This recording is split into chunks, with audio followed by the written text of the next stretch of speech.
سلام كما يتعلو كبرات تغطاتلتي فانو ايري تي في نلومي ربع 30 مقابيت فرق معالتن فرقان استرالو وزينا ومسنالو حيزنا لكم قريبنا لنا نمكتا لكم زعدم شام تولدي بغنطاتو فيلم تمال بستقبلنا لابراتور مرمراتات حاده زيغا بكورونا فيروس ملكافو ترغاغيصوم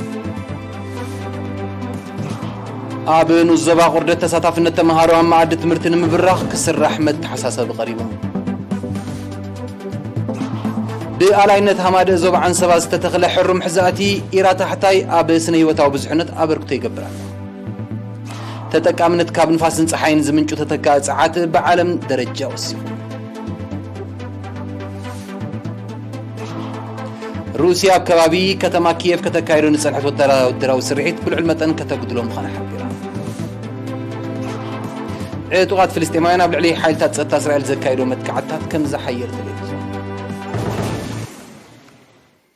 حابريتا كام مينستر تعنا ثمالي اب ممرمري ماكلات زوبا ماكل بزتقبره ناي لابراتوري مرمراتات حاده زيغا كاب امن حيلي بكورونا فيروس ملكافو ترغاغيصلهم باز مسرت تغلالا قصري بكورونا فيروس زتلخفو زيغاتات كسابلومي 9727 بصحلهم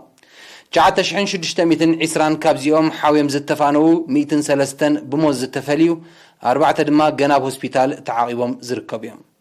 مينستر تعنا 29 مقابيت كل تشحن 20 كلتن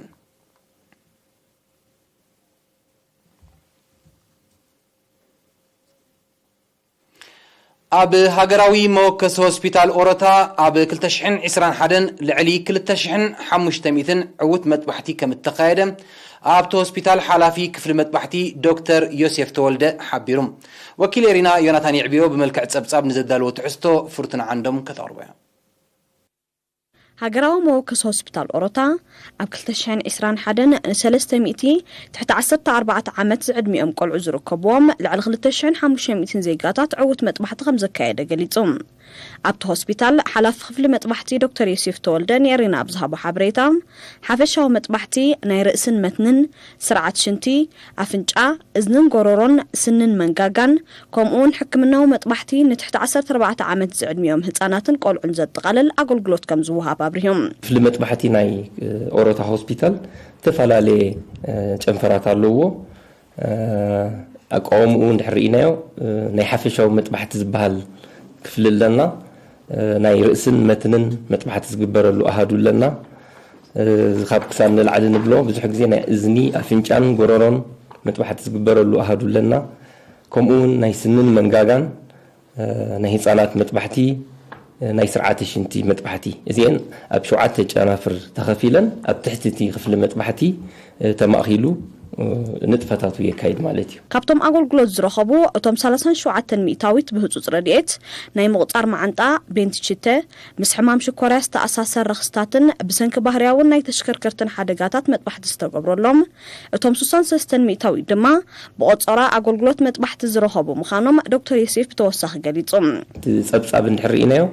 لعلي 4 تحكمتي اب كفل مطبحت طرح تمالاليسهم ترايهم مالتي كابزياتهم تم 37 مئتاويت ويلعل 700 زخونو بإمرجنسي بهصوص مطبحت تغيرلهم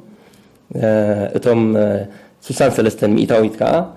وي كا العلي شحن 200 زخونو بقصرا مصيوم ناي مطبحتي اغلغلوت رخيبهم حاويم تفانيهم مالتي تزلع على قصري ناي تحكمتي ابتناي كفل مطبحت مالتيو ولا نحمام طرح زي كون نموتون صعبين زخون مس حدغا زتتححزه صقماتيو كبد زبلنا يرأس مهرمتي يقاطموم بشكلتا موتور سايكل وي مكينه مغيጫዋት نزهلو كاليون اب تفعلالي كفال ناي سونت مهرمت تخصعبن كله زمص مفساس ناي دم كونه مسبرتታት وي ناي حنقول مهسيتي نموت يقالعي حج نحرينا تصبصب تزل على قطر كل غزي حدغا ايو اب طنق موتن اب طنق ناي تمالالست حماماتن قلل زبل خون خل كبد زبل خون اب ناي موت ግን كابت حمامات نلعلي مس حدغا زتتححازه طنقي በዚሁ ንረኽቦ ኩሉ ግዜ ምስቲ ጸብጻብ ክንሪኦም ከለና ዝበዝሑ ካብቶም ብቆፀራ መጥባሕቲ ዝተካየደሎም ሕሙማት ናይ ሕማማት ማዕናጡ ከስዐ ከረፂት ሓሞትን ስርዓት ሽንትን ጸገማት ዝነበሮም ምዃኖም ዘነጸረ ዶክተር ዮሴፍ ኣሃዱ ኣፍንጫ እዝንን ጎሮሮን ሓደ ርብዕ ናይ ጠቕላላ መጥባሕቲ ከም ዝሰላሰለ ተሓቢሮም እዚ ከም እንኮሞ ከሰ ሆስፒታል ናይ ካብ ክሳድ ንላዕሊ ከም ምዃኑ መጠን ናብ ዝጥራሕዮም ዝመፁቶም ተሓከምቲ ሕጂ ቁፅሪ ብዝሕ ዝበለ ትርኢኻ ናይ ስንን ናይ መንጋጋን እውን ከምኡ ሞከስ ሆስፒታል ስለ ዝኾነ ዝግበር መጥባሕትታት ኣብ ቆልዑት ኮኑ ኣብ ዓበይቲ ኣለና ማለት እዩ ኣብ 2021 ልዕሊ 16000 ተሓከምቲ ኣብ ክፍሊ ናይ ENT ንብሎ ናይ እዝኒ ኣፍንጫን ጎሮሮን ተመላሊሶም ተራእዮም ሕጂ እቲ ቁፅሪ ናይ መጥባሕቲ ከዓ ብኡ መጠን ብዙሕ እዩ ማለት እዩ ዝካየድ መጥባሕቲ ብዘይቀረብ ውሑስ ደም ክካየድ ከም ዘይከኣል ዘነጸረ ዶክተር ዮሴፍ ሃገራዊ ባንክ ደምን ማሕበር ወለንታውያን ለገስቲ ደምን ንዝቐርብ ጠለብ ብዓይነትን መጠንን ንምምላእ ንዝገብርዎ ዘለዉ ፍሉይ ኣበርክቶም ወጊሶም ባንክ ደም ሓደ ካብቲ ኣዝዩ ሓገዝቲ ኣሃዱታት ናይ ክፍሊ መጥባሕቲ እዩ ብዙሓት ዓበይቲ መጥባሕትታት ደም ከይቀረብካ ኣይግበሩን እዮም ስለዚ ብጣዕሚ ጽቡቕ ዝኾነ ዝምድና እዩ ዘለና نحن نقصقصينا أب دم ملقاس سبات بولنتهم دم كهبهم زلهم أقدي متقرب وتصنح كم زلوا تزير كب عين الدماتون تلاليوم تم بولنتاو زهبو بزلنا يا جزية صوبعنا دمهم يلقسيهم تشجيرنا دارجس عين فلتن هنا جن تسبق بولنتو كلقس كم زلوا نبزح سب الحجز نجار سلزخانة كتحساس بدلي ኣብ ንኡስ ዞባ ቆርደት ተሳታፍነት ተምሃሮ ምስቲ ተዋዲዱ ዘሎ ትካላት ትምህርቲ ክነጻጸር እንከሎ ውሑድ ስለ ዝኾነ ንምብራኹ ኣብ ዝካየድ ጻዕሪ ተራ ሕብረተሰብ ክዓቢ መተሓሳሰብ ቀሪቦም ንጥፈታት ትምህርትን ውጽኢት ተምሃሮን ንምግምጋም ኣብ ዝተካየደ ርክብ ሓላፍ ቤት ጽሕፈት ትምህርቲ ኣብ ንኡስ ዞባ መምህር ገብረ ሚካኤል አልአዛር ኣብ ዘስምዑ ቃል ክሳብ ርሑቕ ገጠራት ዝተዘርግሓ ትካላት ትምህርቲ እኳ እንተለዋ ኣብ መብዛሕትአን ዋሕዲ ተምሃሮ ብሓፈሻ ናይ ደቂ ኣንስትዮ ድማ ብፍላይ ከም ዘሎ ብምሕባር ነቲ ኩነታት ንምምሕያሽ ወለዲ ዕድመ ትምህርቲ ንዝኣለኸሉ ደቆም ናብ ማኣዲ ትምህርቲ ክልእኹ ጸዊዑም ሓላፍ ጨንፈር ሚኒስትር ትምህርቲ ዞባ ጋሽ ባርካ መምህር መሐመድ ዓሊ ኢብራሂም በወገኑ ኣብ ከተማታት ጻዕቂ ተምሃሮ ከም ዘሎ ኣብ ርሑቕ ገጠራት ግን ዋሕዲ ከም ዝርአ ብምጥቃስ ነዚ ዘይምጣን ምዕራይ ብዕቱብ ክስራሕ ተላብዮም ኣመሓዳር ንኡስ ዞባ ቆርደት ኣቶ ኢሳቅ ጥዑም ድማ ሕብረተሰብ ብሓፈሻ ኣመሓደርትን ኣነባበርቲ ዓድን ድማ ብፍላይ ናይ ትምህርቲ ዕድመዎም ዝኣኸለ ቆልዑ ናብ ማኣዲ ትምህርቲ ናይ ምቕራብ ሓላፍነት ክወስዱ ተራ ሕብረተሰብን ኣካላት መንግስትን ድማ ክዓዝዝ ኣዘኻኺሩ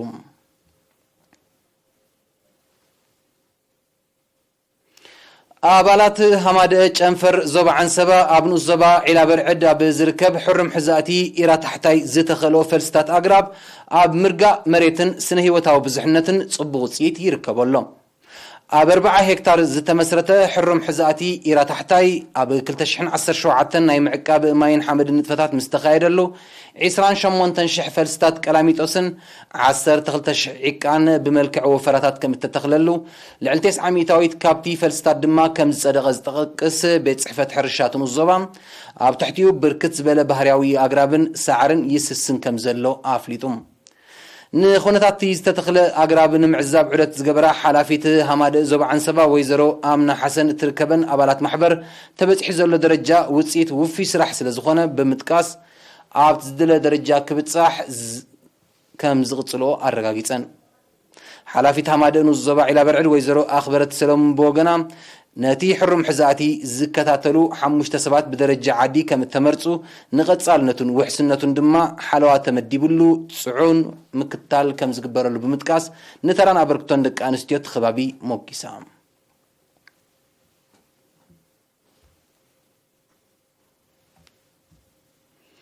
بموهاد هامات زوبا سوان تكالات العلواي تمرتن كوليج حرش حمل مالون ناب زتودبن اي سلست اوارح مياو سلطنة زت ساتفا 44 دك انستيو زركبهم 100 كلتن تمهارو تمريغم اتي غوني اكاديمياو تمرتي زتوهبه بتكبارن كل حسابن زتسني سلطنة مسرتاو كمبيوتر اديتين سنة صحفن زتقال كوينو اكال نايتي مياو بقعات من اسيات نمبراخ ببخابي زود دبزلو سلطنات مخانو كفلت تخيل اللوم ب25 مقابيت ኣብ ዝተኻየደ ስነ ስርዓት ምምራቕ ዲን ኮሌጅ ሕርሻ ሓመል ማሎ ፕሮፌሰር ወልደ ኣምላኽ ኣርኣያ ብዘስምዖ ቃል እቲ ኮሌጅ ኣብ ርእስቲ ብሕርሻዊ ስነ ፍልጠት ሕርሻዊ ምርምርን ቴክኖሎጂን ብዲግሪን ዲፕሎማን ዝህቡ ኣገልግሎት ትምህርቲ ንሓረስቶትን ትካላትን ምኽርን ስልጠናን ከም ዝውድብ ሞያዊ ዓቕሚ መንእስያት ተምሃሮ ንምብራኽ ድማ ዝተፈላለዩ ስልጠናታት ከም ዝህብ ሓቢሮም ሓላፊ ክፍሊ ፕሮጀክት ሃማት ዞባ ሳዋን ላዕለዋይ ትካላት ትምህርትን መንእሰይ ሜሮን አብርሃም በወገኑ መንእስያት ተምሃሮን ኣገዳስነት ናይቲ ሞያዊ ስልጠና ተገንዚቦም ምስ ምዕባለ ቴክኖሎጂ ክግስግሱን ብቕዓቶም ከዕብዩን ተላብዮም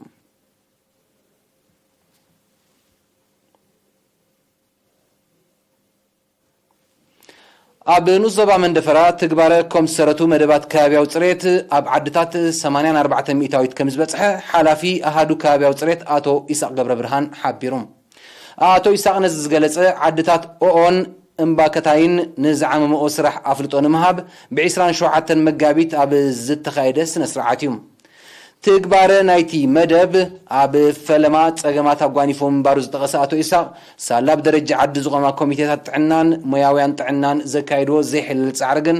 ካብ 2009 ክሳብ 2020 ኣስታት 25 ዝነበራ ነቲ መደብ ዘተግበረ ዓድታት ኣብዚ እዋን እዚ 56 ከም ዝበፅሓ ኣረዲዮም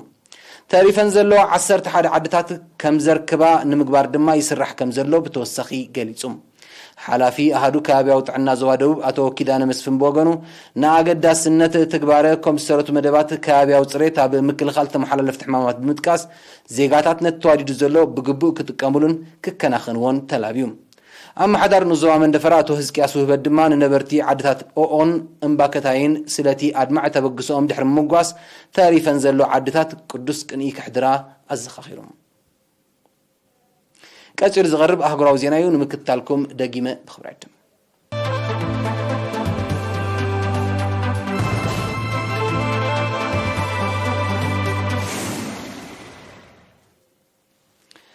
ልዕሊ 50 ሃገራት ዓለም ልዕሊ 10 ሚእታዊት ካብ ምንጪ ጠለባት ፀዓተን ካብ ፀሓይን ንፋስን ከረጋግፃ ምኽኣለን ሓድሽ ኣህጉራዊ መጽናዕቲ ኣረጋጊጹም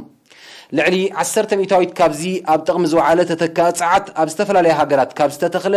መመንጨዊ ፀሓያውን ንፋሳውን ፀዓት ከም እተሸፈነ እዩ ኣብቲ መጽናዕቲ ሰፊሩ ዘሎም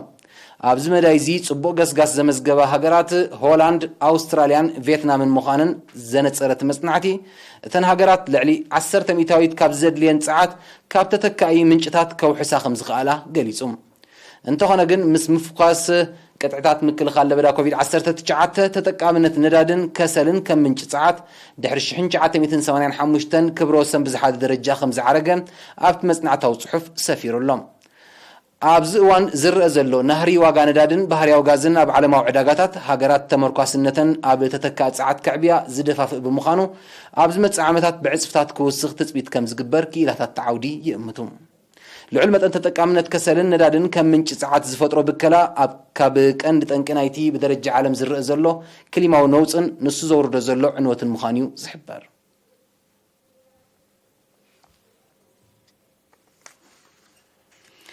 ላዕለዎት ሰብ መዚ ሩስያን ዩክሬንን ኣብ መንጎ ሃገራቶም ተፈጢሩ ንዘሎ ወተሃደራዊ ረፅሚ ንምህዳእ ትማሊ 29 መጋቢት ኣብ ቱርኪ ኣብ ዘካየድዎ ናይ ካልኣይ ዙርያ ቀጥታዊ ርክብ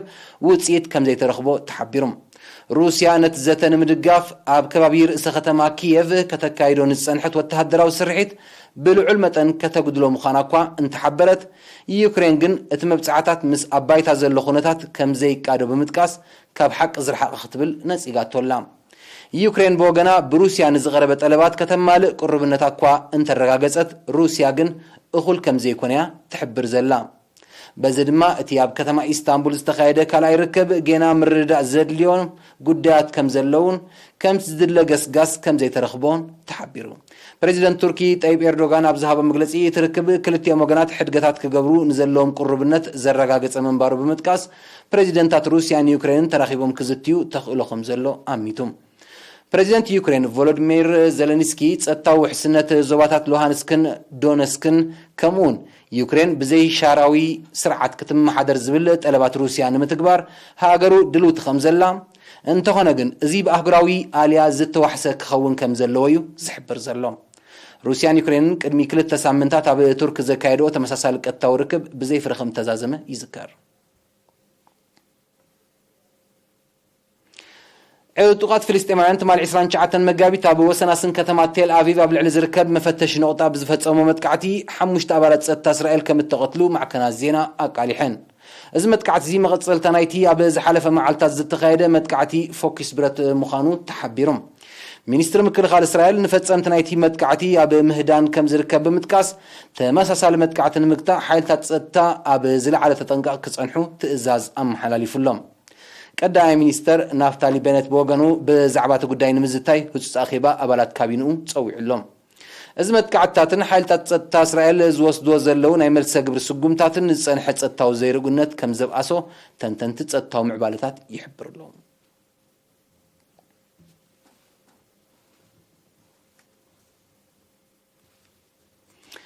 ቻይና ሳልሳይ ዙርያ ርክብ ሚኒስተራት ጉዳያት ወጻኢ ጎረባብትን መሻርክትን አፍጋኒስታን ዝኾነ ሃገራት ተእንግዳላ ዕላማዚ ሎሚ 30 ጽባሕ 31 መጋቢት ዝካየድ ርክብ ብቐንዱ ነቲ ኣብ አፍጋኒስታን ተኸሲቱ ዘሎ ማሕበረ ቁጠባዊ ጸገማት ንምቅላል ምዃኑ ሚኒስትር ጉዳያት ወጻኢ ቻይና ሓቢሮም ኣብዚ ናይ ሳልሳይ ዙርያ ርክብ ሚኒስተራት ጉዳያት ወጻኢ ሩስያ ፓኪስታን ኢራን ታጂኪስታን ኡዝቤኪስታንን ቱርክሜኒስታንን ክሳተፉ ምዃኖም ተገሊጹሎም بزي كازي أمريكا إندونيسيا قطر ون أبتي ركب كساتفا عدم قريب لن كم زلو يحبر اللهم تقابعت هاجرات أفغانستان كم هاجر رئسان مخال أبزتو كورنتبتات كزتيا مدب اللهم أما أفغانستان 10 عامات بزغت سيلا قدامه والتهدراو متقتاو تهاجر أب كبير والتهدراوي بوليتيكاو محبر والطبعون كله تشيما خمزلة يقلز بسنك التريو لعل فرقي كاب هزبات تسباي رديئت كوين خمزلة تسبسوات يردوم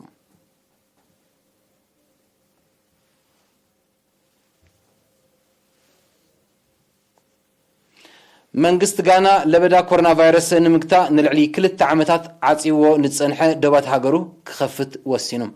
ፕሬዝዳንት ጋና አኩፎ አዶ ተዓጺው ጸንሐ ናይ ባሕርን ኣየርን ደባት ሃገሩ ካብቲ ማል 28 መጋቢት ክፉት ከም ዝኾነ ኣረዲዮም እቲ ስጉምቲ በዓልታ ተጸሊዩ ጸንሐ ቁጠባ ጋና ዳግም ኣብ ምብርባር እወታው ተራኽም ዝህልዎ ፕሬዝዳንት አኩፎ አዶ ሓቢሩሎም ኣብ መወዳእታ 2019 ዝተኸስተን ገና زيتجت أن لبدا كوفيد 19 كينو طعناو صعبيناتو بدرجة عالم كبير كتباو صقم فتيرو خمزلو صبصبات يردو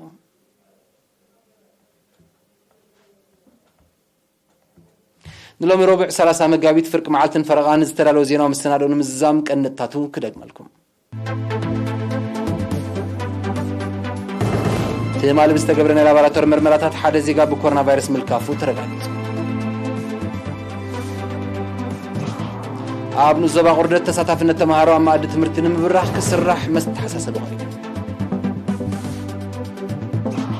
بألاينت حماد زبا عن سبا ستتخل حرم حزاتي إرا تحتاي أبسن هيوتاو بزحنت أبركتو يقبرال